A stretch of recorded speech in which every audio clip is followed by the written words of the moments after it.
They called it a marriage. The town of Clearwater called it a joke. In the biting wind of the Dakota Territory, 1873, Willard James sat in the first pew of the town's only church, feeling the weight of 100 pairs of eyes on her back. Her belly was a mountain under the thin black wool of her dress, a living monument to a husband 6 months in the grave. The preacher's wife, Mrs. Cordelia Patterson, fanned herself beside Willer, her whispers rustling like dry leaves.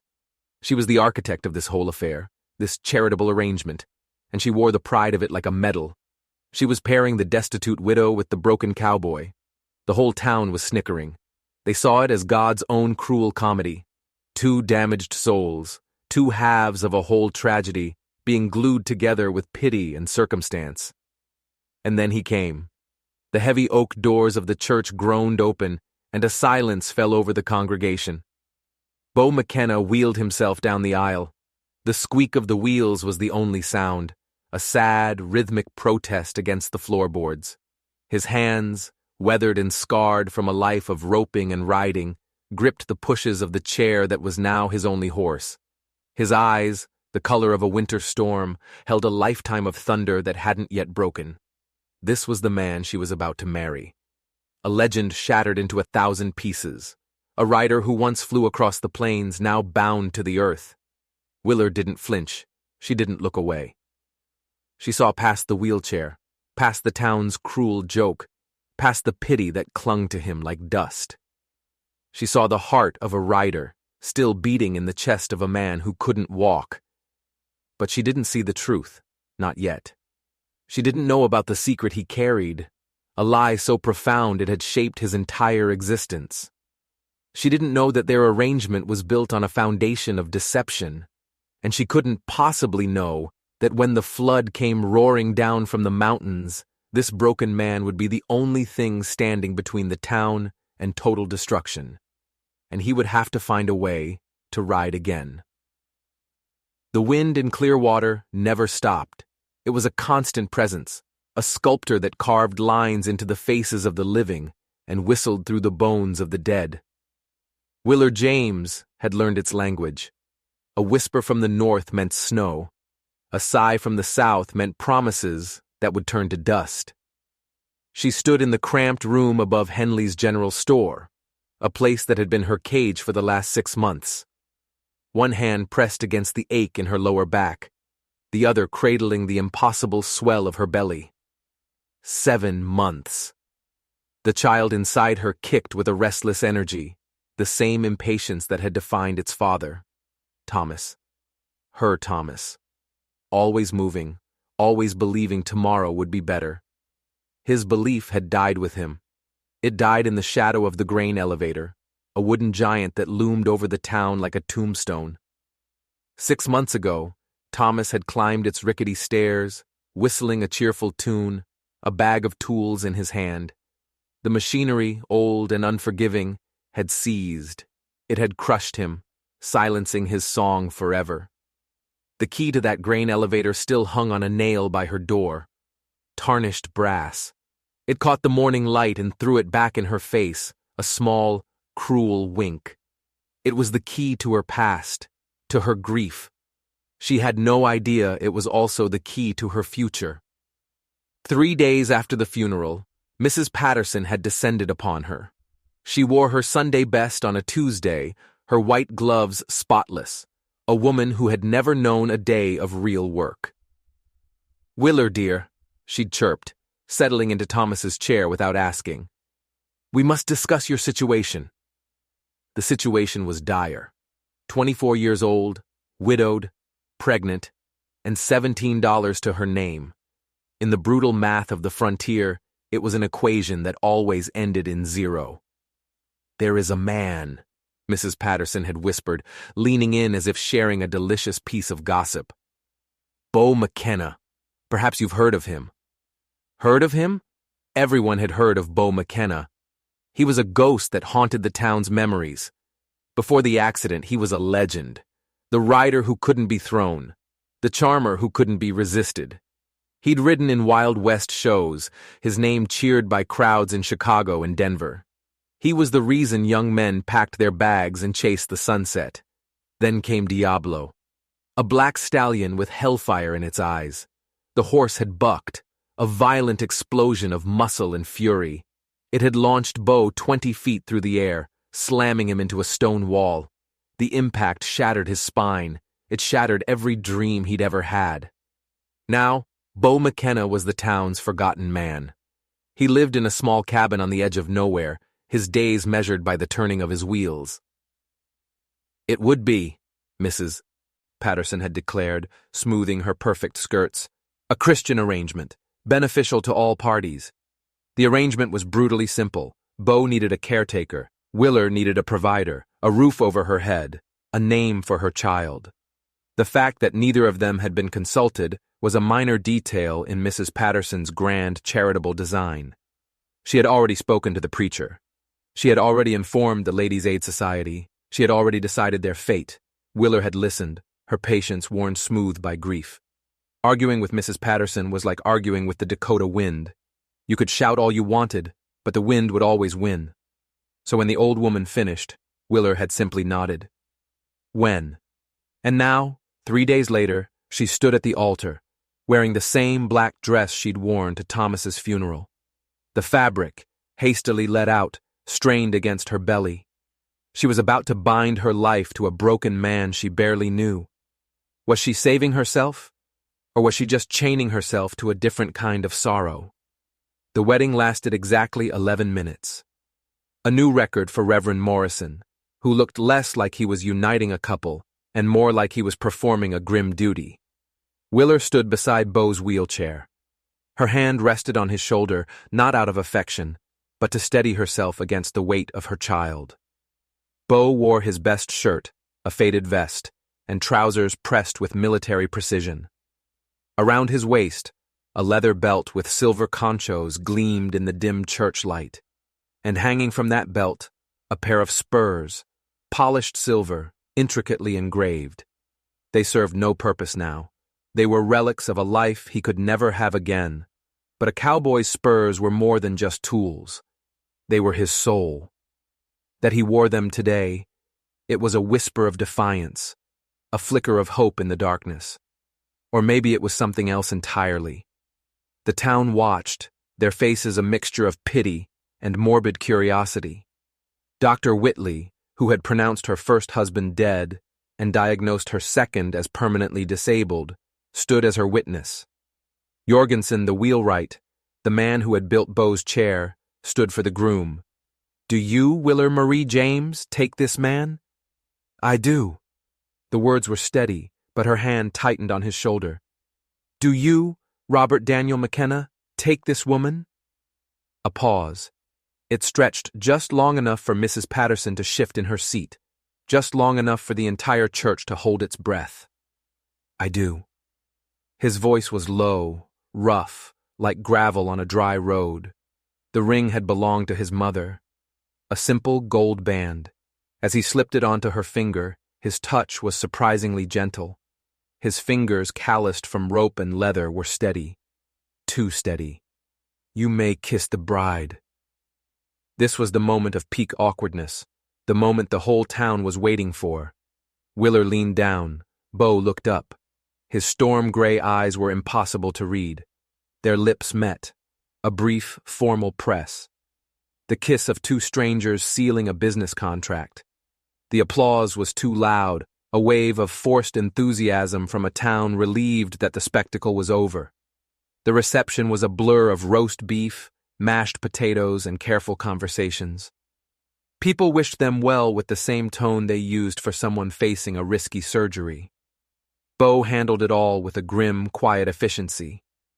He accepted the condolences disguised as congratulations, his face a mask of polite gratitude. Willer watched him, really watched him for the first time, the way he navigated the crowded room, anticipating people's movements, creating space where there was none. He made his confinement look like a choice, not a prison. There was a power in his stillness, an intelligence in his eyes that seemed to miss nothing. It was unsettling. The ride to the cabin was a bumpy, silent affair. Bo had a modified buckboard, The reins adapted for his hands. The cabin, his new home, their new home, sat on 5 acres of stubborn prairie. He had built it himself, in the before time, before Diablo. The logs were perfectly fitted, the stone fireplace solid. It was the work of a man who understood that winter shows no mercy. The Ladies' Aid Society had tried to soften the place. Curtains on the windows, a braided rug on the floor, wildflowers in a jar. It smelled of fresh bread and good intentions. "They mean well," Bo said, maneuvering his chair through the door. It was the first thing he'd said to her since the ceremony. "It's lovely," Willer replied, but she was already calculating. 1 main room with a bed pushed against the far wall, a smaller room for storage, which would have to become the nursery. This was her life now.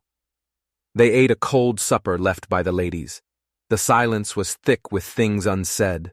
They talked about the well, the garden, the winter stores, safe topics, the kind of talk that builds walls, not bridges. Willer excused herself to change. In the small bedroom, a new white nightgown was laid out on the bed, a gift, a symbol of a wedding night that would be nothing like the one it was meant for. When she came out, Bo was by the fire, staring into the flames. He had taken off his vest, his powerful shoulders outlined by the flickering light. "The bed's yours," he said without looking at her. "I'll take the settee. Until we figure things out." A wave of relief washed over her. "Thank you. No need to thank me for common decency." She sat in the rocking chair, her hands cradling her belly. The baby was kicking up a storm, a tiny rebellion against the day's stress. "When's the child due?" Bo asked, his eyes still on the fire. 6 weeks, maybe 7. "And you're managing all right?" It was the first truly personal question he'd asked. "Some days are harder than others," she said. "The baby's strong. Takes after its father that way." A quiet settled between them. Not uncomfortable, but not comfortable either. The silence of 2 people standing on opposite sides of a deep canyon. And that's when the pain hit. It wasn't a kick. It was a sharp, brutal clench that radiated from her back to her belly. It stole her breath, doubling her over. She gripped the arms of the rocking chair, her knuckles turning white. "Willer!" Bo's voice cut through the haze. "What's wrong? I don't know." Another wave crashed over her, stronger this time. A cry escaped her lips. In an instant, the quiet, reserved man was gone. He was across the room before she could blink, his chair moving with a speed and precision that seemed impossible. His hands, steady and sure, were on her wrist, checking her pulse. His touch wasn't just gentle, it was professional, reassuring. How long since the last pain like this? His voice was calm, but his eyes were sharp, analytical. "There haven't been any," she gasped. "Not like this." Another contraction seized her, and his jaw tightened. He made a decision in a split second, a decision that would change everything. "I'm getting Dr. Whitley," he said, already reaching for his coat. "Bo, you can't," she protested, thinking of the darkness, the rough road, his chair. "It's too far." He looked at her then, and for the first time, the storm in his eyes broke.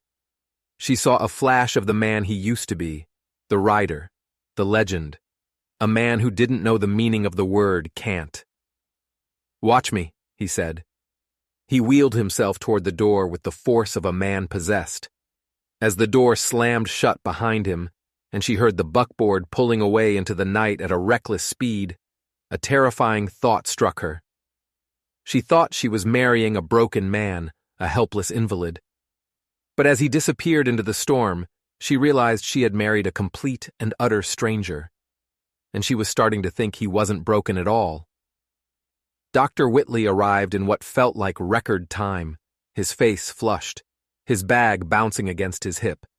He followed Bo through the door, his eyes wide with a strange mix of concern and astonishment. "False labor," he declared after a thorough examination. "Common enough, especially after a stressful day. The baby's fine, but your body is just practicing." Willer sagged against the pillows, relief so profound it felt like exhaustion. "The baby's all right? Heartbeat strong as a drum," the doctor assured her. "But you need to rest. I mean it, Willer. Real rest. No heavy lifting. Your husband here will have to take over." Bo, who had been a silent, imposing figure in the corner of the room, simply nodded. "I can manage." Dr. Whitley looked at him, a long, assessing stare. "I expect you can," he said, a curious emphasis on his words. "Might do you some good, having someone to take care of again." After the doctor left, a strange new domesticity settled over the cabin, and Willer, confined to the bed, became an observer. What she saw baffled her. Bo wasn't just managing, he was thriving. He had transformed the cabin into a marvel of efficiency. The stove was lowered, the shelves were rearranged. He used long-handled tools he'd fashioned himself. He cooked, he cleaned, he tended the farm with a methodical grace that was hypnotic to watch. He hadn't just adapted to his limitations, he had conquered them. On the second morning, he brought her breakfast on a tray. Scrambled eggs, perfectly crisp bacon, and biscuits so light they could have floated off the plate. "You made these?" she asked, stunned. "My mother's recipe," he said, a ghost of a smile touching his lips. "She insisted all her boys learn to cook, said depending on a woman for your meals was a sure way to starve." It was the first piece of his personal history he'd offered up, a tiny breadcrumb. Over the next few days, the breadcrumbs continued. He told her of his 3 older brothers, scattered across the country. He spoke of his father, a man who believed in working with your hands. He never spoke of the accident. He never spoke of the life he'd lost. The past was a locked room, and he kept the key hidden. But Willer had a key of her own, the old brass key to the grain elevator, the key to her own past. It hung on the nail by the door, a constant, silent question. One afternoon, while Bo was outside repairing a fence with an ingenious pulley system he'd devised, she took it down. It felt heavy in her hand, heavy with grief and unanswered questions. She went through the small trunk that held Thomas's few belongings, his spare shirt, his shaving razor, his worn Bible. She'd been through it a dozen times, but this time was different. This time, she was looking for something. She didn't know what. Her fingers found a loose seam in the lining at the bottom of the trunk, a tiny ripple in the fabric. Her heart began to pound. She carefully worked the threads loose. Inside, tucked away in a hidden compartment, was a small folded piece of paper. It was a note, in Thomas's familiar handwriting. Her hands shook as she unfolded it. There were only a few words, scrawled in haste. "McKenna knows. The elevator isn't safe. F." The F was for Fitzpatrick, the banker, the man who held the mortgage on nearly every farm in the county, including Bo's. McKenna knows. She stared at the words, her blood turning to ice.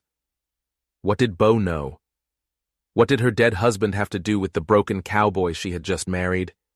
The official story was that the machinery had seized, a tragic accident. But this note screamed murder. She looked out the window. Bo was in the garden, his back to her.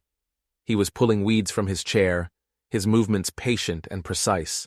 He looked like the picture of quiet domesticity. But the note in her hand painted a different picture, a much darker one. Was his accident connected to Thomas's? Was that why he was hiding out here, pretending to be a helpless cripple? That night, the silence in the cabin wasn't just awkward. It was heavy with secrets. Every move Bo made, every word he spoke, seemed to carry a double meaning. Willer clutched the secret note in her pocket, the paper crinkling with every beat of her terrified heart. A few weeks later, a stranger rode up to the cabin. He was tall and thin, with eyes that were cold and sharp, like chips of flint. He said he was just passing through, but he moved with the predatory stillness of a wolf. He had a message for Bo. He handed over a small wrapped package. "A little something to remember the good old days by," the stranger said, his lips twisting into a smile that didn't reach his eyes. He tipped his hat to Willer, his gaze lingering on her for a moment too long. "Ma'am." After he left, Bo stared at the package for a long time. His hands, usually so steady, were trembling. Slowly, he unwrapped it. It was a single silver spur, identical to the ones he had worn at their wedding, except this one was tarnished and the rowel was broken. "What is this, Bo?" Willer asked, her voice barely a whisper. He wouldn't look at her. He just stared at the broken spur, his face pale. "A reminder," he said, his voice flat and dead. "From my past. That man, he knew you. We worked together," Bo said evasively, "in the shows." But Willer knew it was more than that. The air in the room was thick with fear. That night, she couldn't sleep. She waited until Bo was asleep on the settee, his breathing deep and even. Then she slipped out of bed and went to his workbench in the barn. She wasn't sure what she was looking for, but she found it. Tucked away in a dusty corner, underneath a pile of old saddle blankets, was a locked metal box. It was old and battered, but the lock was strong. It took her half an hour with a piece of wire, but she finally got it open. Inside was not what she expected. There were no letters, no journals. There were bundles of cash, far more money than a struggling farmer should have.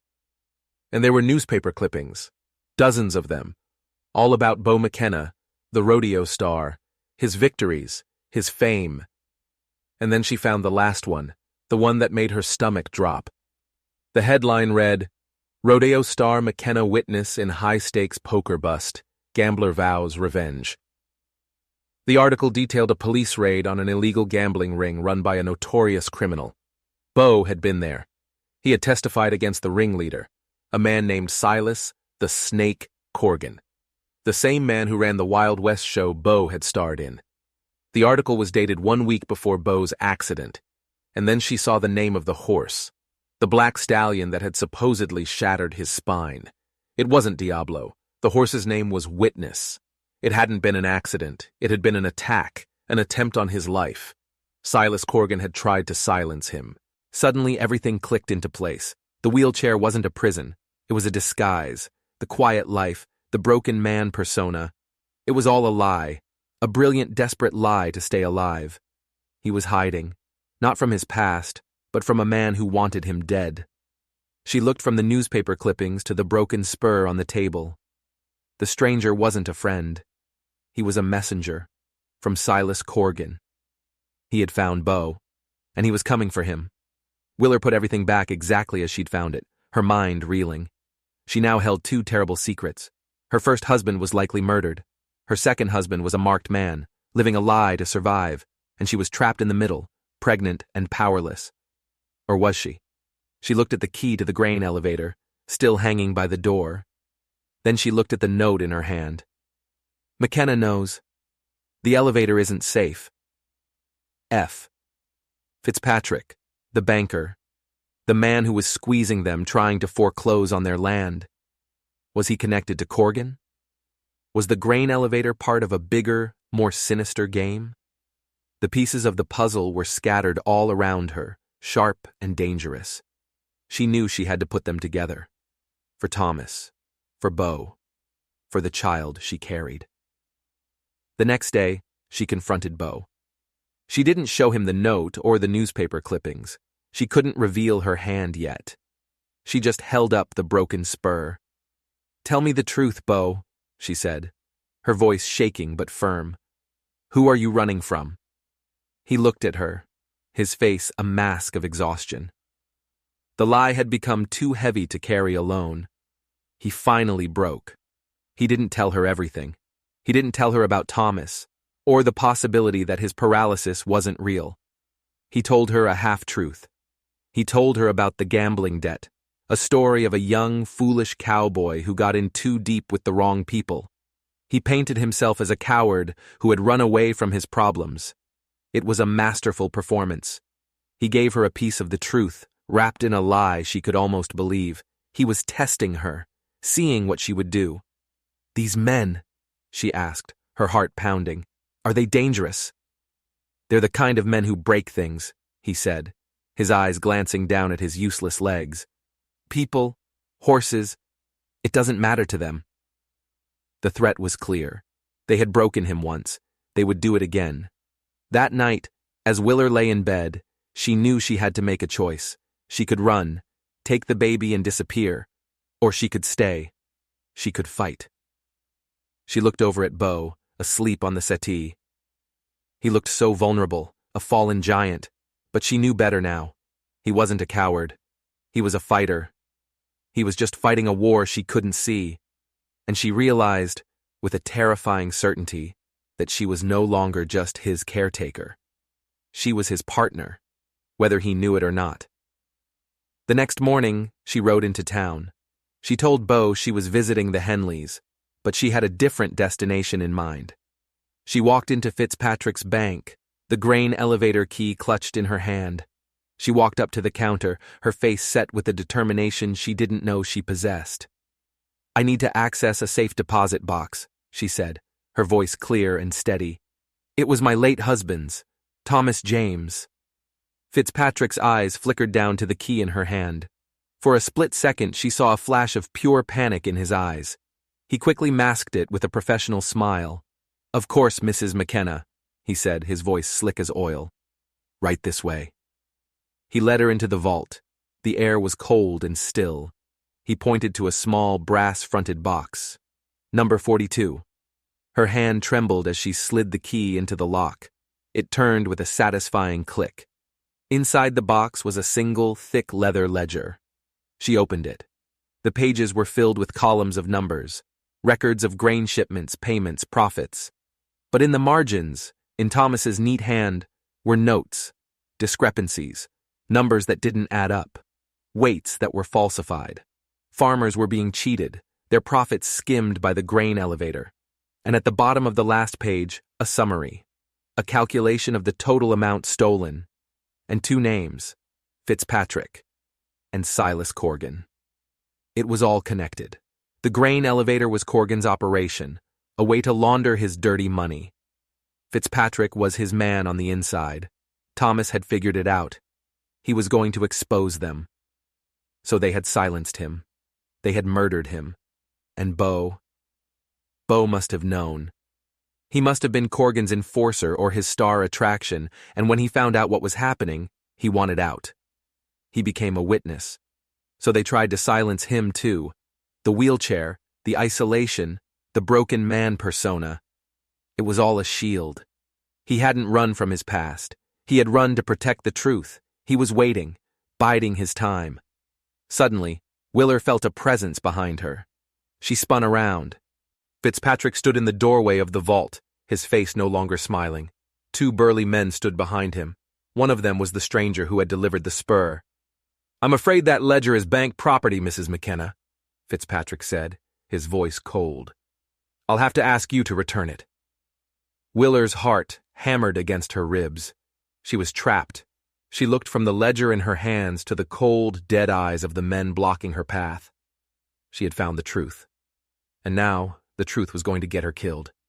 "I don't think so," she said, her voice shaking. She clutched the ledger to her chest. It was the only weapon she had. Fitzpatrick sighed, a theatrical sound of disappointment. "I was hoping you wouldn't be difficult. It's so unpleasant when things get difficult." The stranger started to move toward her, his hand reaching for the ledger.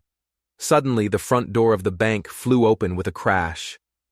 Bo McKenna sat in the doorway, framed by the bright morning sun. He wasn't in his wheelchair. He was sitting astride his horse, Ranger. In his hands, he held a double-barreled shotgun, its twin muzzles pointed directly at Fitzpatrick's chest. He wasn't supposed to be able to ride. He wasn't supposed to be able to leave the farm.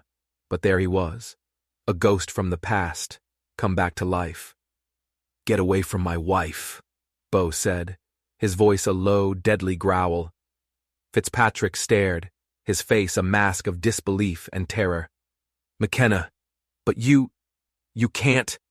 "There's a lot of things I can't do, Fitzpatrick," Bo said, his thumb clicking back the hammers on the shotgun. The sound echoed in the silent bank like a death knell. "But protecting what's mine isn't one of them." Willer stared at her husband, the man she thought she knew. The broken cowboy was gone. In his place was a warrior, His legs were still braced in the modified saddle he had secretly built, but he sat tall and proud. The storm in his eyes had finally broken, and it was terrifying to behold. The stalemate stretched for a long, tense moment. Then the stranger made a move. He lunged for Willer. The shotgun roared. The blast tore a chunk out of the wall just above the stranger's head, showering him with plaster dust. He froze, his eyes wide with shock. "The next one won't miss," Bo said, his voice dangerously calm. "Now back away from her." Slowly. The men backed away. Willer, clutching the ledger, scrambled out of the vault and ran to Bo's side. "Let's go home," he said, never taking his eyes off Fitzpatrick. He reached down a hand to her, and she took it. In one powerful movement, he pulled her up onto the horse behind him. As they galloped out of town, leaving Fitzpatrick and his thugs standing in stunned silence, Willer clung to her husband, her heart pounding with a mixture of terror and awe. She had married a lie. But the truth was more incredible, more dangerous, and more heroic than anything she could have ever imagined. The ride home was a blur of wind and pounding hooves. When they were finally safe inside the cabin, the door bolted behind them. The adrenaline began to fade, replaced by 1,000 questions. Willer slid off the horse and faced Bo. He was still in the saddle, the shotgun resting across his lap. He looked exhausted, but his eyes were alive with a fire she had never seen before. "You can ride," she whispered, stating the obvious. "After a fashion," he said, his voice strained. He looked down at the special saddle, a marvel of leather and steel straps that held his legs in place. "It's not pretty, but it works when it has to." She held up the ledger. Thomas knew. He knew everything. About Corgan, about you, about the grain elevator. He was going to expose them. Bo finally looked away, the fire in his eyes dimming. "I tried to stop him," he said, his voice heavy with guilt. "I told him it was too dangerous. Corgan isn't a man you cross, but Thomas, he was like you, stubborn, honorable, he wouldn't back down. They killed him, Bo. They staged that accident." "I know," he whispered. "I was supposed to be next. The accident with the horse. They paid a stable hand to tamper with my saddle. They wanted me dead. When that didn't work, they thought they'd broken me for good." And then came the biggest revelation of all, the one that changed everything. "They didn't break me, Willer," he said, his voice so quiet she had to lean in to hear. "Not completely. Dr. Henley in Denver. He performed an experimental surgery. It worked. Mostly. The feeling, it started to come back. I could have learned to walk again." Willer stared at him, her mind struggling to comprehend the depth of his deception. "You chose this? You chose the wheelchair?" "I chose to be invisible," he corrected her.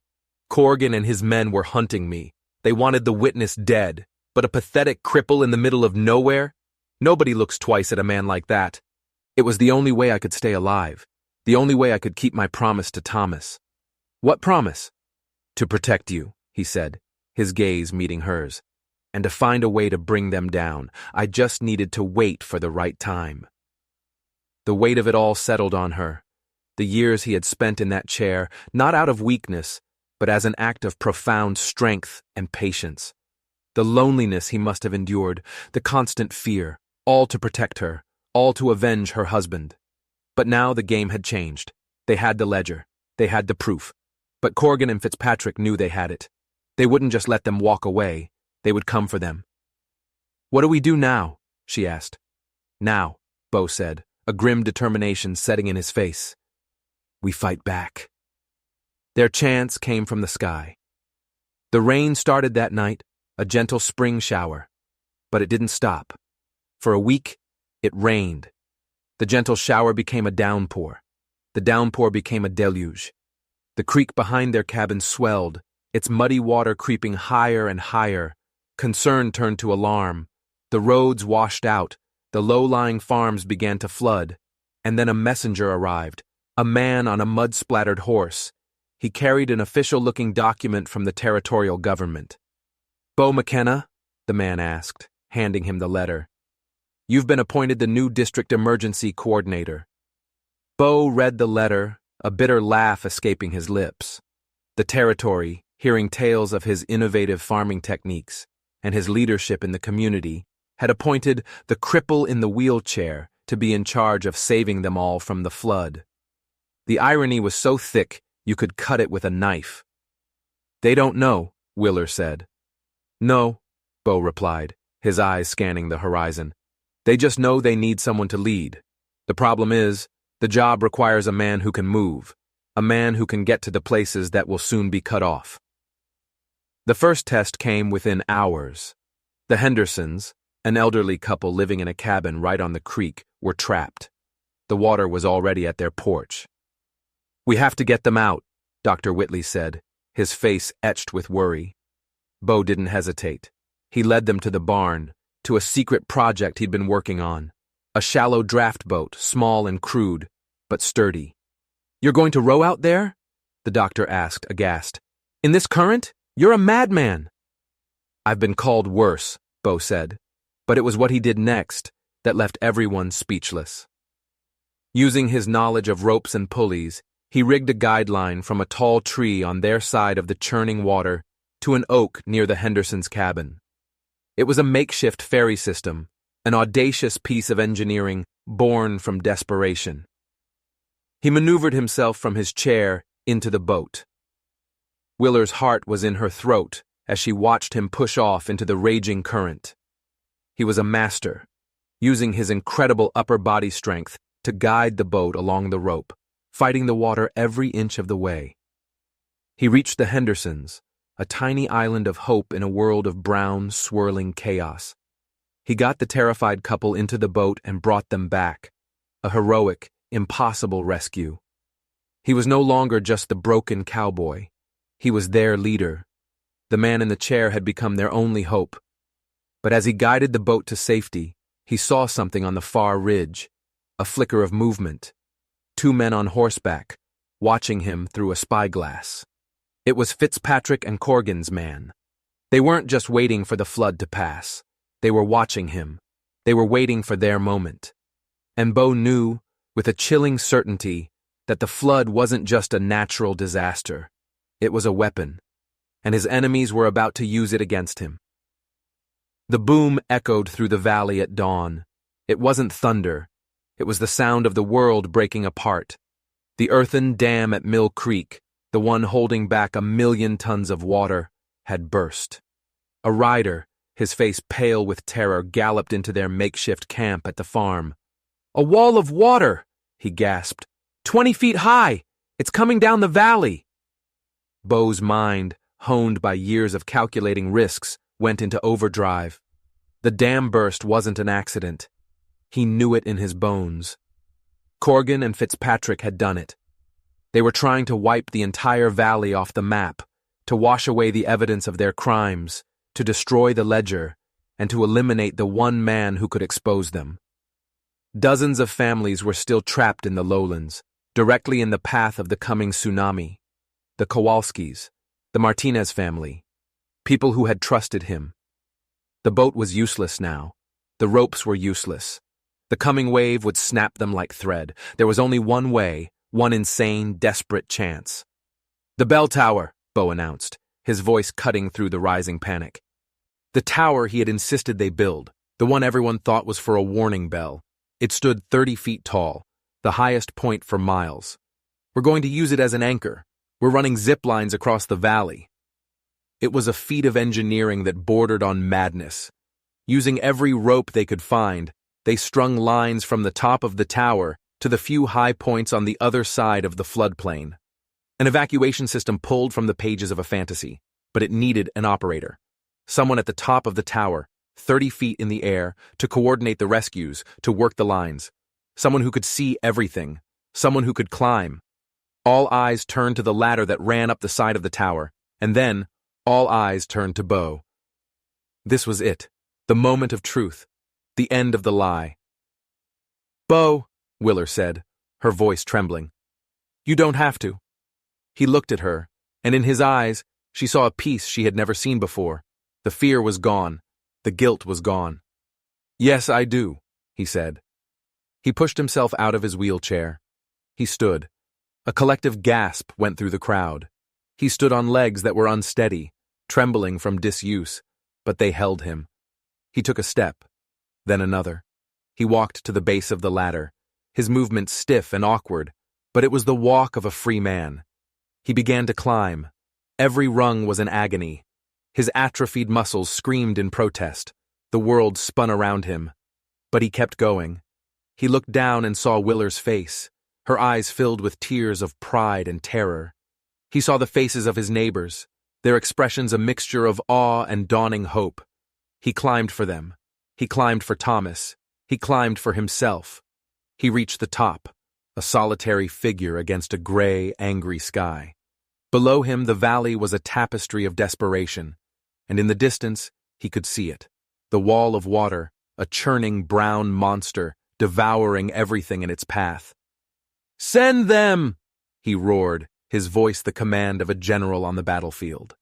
What followed was a symphony of courage and desperation, conducted by the man on the tower. One by one, he brought them across. The Kowalski children, their small bodies flying through the air, trusting in the rope. Mrs. Martinez clutching her baby. Old man Brennan, his face grim as he watched his farm disappear forever. Bo worked the ropes, his hands bleeding, his body screaming, but his will was iron. He was no longer a cripple. He was no longer a victim. He was a force of nature, more powerful than the flood that raged below. From his vantage point, he saw them, Corgan and Fitzpatrick, on the far ridge. They watched in disbelief as their plan was undone, as their prey refused to die. They saw their power being dismantled by one stubborn, unbreakable man. They turned their horses and fled, swallowed by the chaos they had created. The last family came across just as the wave hit the valley floor with a deafening roar. The water surged around the base of the tower, but it held firm. The community was safe, battered, broken, but alive. Slowly, carefully, Bo descended the ladder. When his feet touched the solid ground, his legs finally gave out. He collapsed into Willer's arms. "You did it!" she sobbed, holding him tight.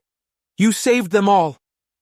He looked up at the faces surrounding him, the people he had saved, and in their eyes, he saw not pity, but reverence. 6 months later, the sun shone on a valley reborn. The scars of the flood were still visible, but new homes were being built, new fields were being planted.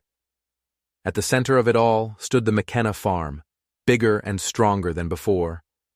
Bo walked through his garden, his limp barely noticeable. He moved with the easy confidence of a man at peace with himself. The wheelchair sat in the barn, a relic of a past that no longer had any power over him. The ledger had done its work. With the evidence it contained and the testimony of the townsfolk, what was left of Corgan's empire crumbled. Fitzpatrick was in a federal prison. Corgan had vanished, a ghost chased by his own crimes. Willer stood on the porch, one hand on her rounding belly, watching her husband. Their daughter, Emma, played at his feet, trying to help him weed the carrots. A new sign hung over their gate. It read, McKenna. It didn't need any other words.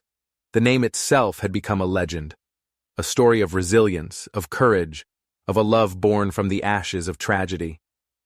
"Mrs. Patterson came by today," Willer said, a smile in her voice. "She said she always knew we were a perfect match." Bo laughed, a deep, rich sound that echoed across the quiet prairie. He walked up the steps and wrapped his arms around her, pulling her and their 2 children, one born and one to come, into a tight embrace. "She was right," he whispered into her hair, just not for the reasons she thought. They had started as 2 broken pieces, a charitable arrangement meant to solve a problem. But they had discovered a truth far more profound. That true strength isn't about what you've lost. It's about what you build with what you have left. The pregnant widow and the paralyzed cowboy. The town had called them a joke, but they had become its salvation. They had become its heart. They had become, against all odds, the pride of the plains. If you enjoyed this story and believe in the power of second chances, make sure you hit that subscribe button. Because true legends are never broken, they're just waiting for the right moment to rise again.